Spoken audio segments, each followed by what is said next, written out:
Hi అండి. అందరికీ నమస్కారం. Welcome to my channel. ఈ వీడియోలో ఉద్యోగుల పీఆర్సీపై గుడ్ న్యూస్ చెప్పిన పీఆర్సీ చైర్మన్ అండి. దీనికి సంబంధించిన పూర్తి వివరాలు వీడియోలో తెలుసుకుందాము. వీడియో అయితే ఎక్కడ గాని స్కిప్ చేయకుండా ఎండ్ వరకు చూస్తే ఎండప్పుడు ఇన్ఫర్మేషన్ పూర్తిగా అర్థమవుతుంది. అలాగే వీడియో చూస్తున్న ప్రతి ఒక్కరు వీడియోకైతే లైక్ చేయండి ఫ్రెండ్స్. ఈ వీడియోని తోటి ఉద్యోగ పెన్షన్ మిత్రులతో అయితే షేర్ చేయండి. కొత్తగా మన ఛానల్‌ని చూస్తున్నవారు ఇంకా ఎవరైనా సబ్స్క్రైబ్ చేసుకున్నట్లయితే వెంటనే మన ఛానల్‌ని సబ్స్క్రైబ్ చేసుకోండి. సో, దీని ద్వారా నేను చేసే లేటెస్ట్ వీడియోస్ అన్నీ మీ వరకు రీచ్ అవుతాయి. ఇక ఆలస్యం చేయకుండా వివరాల్లోకైతే వెళ్ళిపోదాము.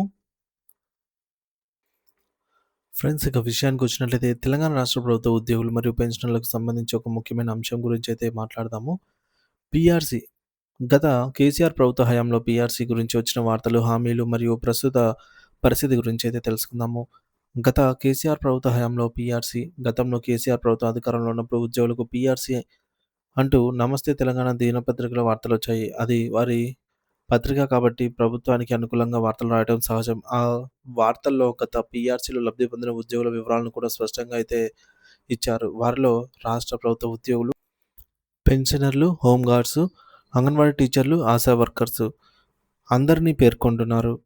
మరి అయితే అప్పట్లో కేవలం పీఆర్సీ కమిటీని మాత్రమే వేయడం జరిగింది. అయితే పీఆర్సీని ఎక్కడా కూడా ప్రకటించలేదు. పీఆర్సీ కమిటీ మరియు ఐఆర్ కమిటీ ఏర్పాటు వచ్చేసి 2023 అక్టోబర్ 2వ తారీఖున పీఆర్సీ కమిటీని ఏర్పాటు చేశారు. ఐఆర్ ప్రకటన అదే సమయంలో కేవలం 5% ఇంటీరియం రిలీఫ్‌ని మాత్రమే ప్రకటించారు.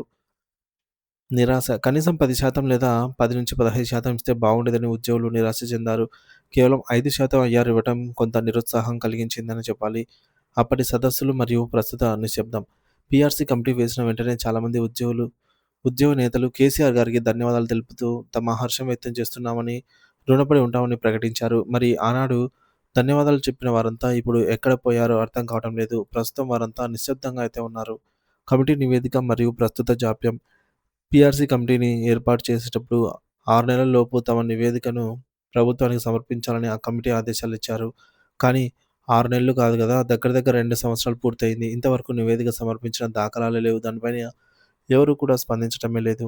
మరి తక్షణ డిమాండ్ ఏంటి? పీఆర్సీ అమలు చేయాలంటే? ఇది కేవలం ఒక వార్త కాదు. ఉద్యోగులు మరియు పెన్షనర్ల హక్కు. కాబట్టి ప్రతి ఒక్కరు కూడా ఈ విషయంలో వెంటనే స్పందించాలి. ప్రభుత్వ ఉద్యోగులు, ఉపాధ్యాయులు మరియు పెన్షనర్ల కోసం తక్షణమే పీఆర్సీని అమలు చేసే ప్రయత్నాలు చేయాలని అయితే కోరటం జరుగుతోంది. ఉద్యోగుల సంక్షేమం ప్రభుత్వ బాధ్యత. పెండింగ్‌లో ఉన్నటువంటి పీఆర్సీని వెంటనే అమలు చేసి, ఉద్యోగుల దీర్ఘకాల డిమాండ్‌ను పరిష్కరించాలని ప్రభుత్వాన్నయితే కోరుతున్నాము. ఈ సమాచారం స్పష్టంగా అర్థమైందని అయితే ఆశిస్తున్నాము. దయచేసి ఈ విషయంపై మీ అభిప్రాయాన్ని కామెంట్ ద్వారా తెలియజేయండి. అలాగే ఈ వీడియోని తోటి ఉద్యోగ పెన్షన్ మిత్రులతో షేర్ చేయండి.